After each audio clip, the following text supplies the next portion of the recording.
বাংলাদেশ জামায়াতে ইসলামী বাংলাদেশের একটি অন্যতম বড় রাজনৈতিক দল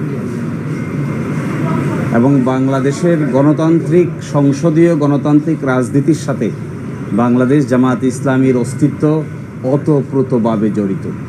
এটি একটি ইনসেপারেবল টুইন।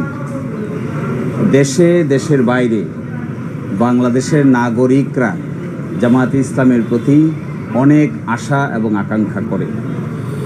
ডেমোক্রেটিক প্রসেসে বাংলাদেশ জামায়াতে ইসলামীর রাজনৈতিক যে নিবন্ধন ছিল ইলেকশন কমিশনে, সেটি গণতান্ত্রিক উপায়ে ক্যান্সেল করা হয় নাই। তড়িঘড়ি করে ইলেকশন কমিশনের সামনে দরখাস্ত পেন্ডিং থাকা অবস্থায় আদালত মেজরিটির ভিত্তিতে এই রেজিস্ট্রেশনটাকে ক্যান্সেল করেছে। এর বিরুদ্ধে আমরা আপিল করেছিলাম। আপিল মামলার শুনানি হয়েছে, আগামীকালকে আবার শুনানি হবে।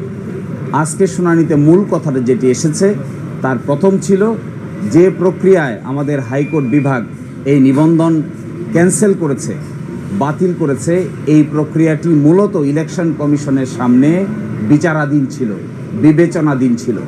ইলেকশন কমিশনের সামনে বিবেচনাধীন কোনো বিষয় আদালত এইভাবে ক্যান্সেল করতে পারে না। এটিকে ইংরেজিতে বলে প্রিম্যাচিওর। আর সেকেন্ড কথা হলো, যারা এই রিট পিটিশন দায়ের করেছিলেন তাদের কোনো লোকাল স্ট্যান্ডাই নাই।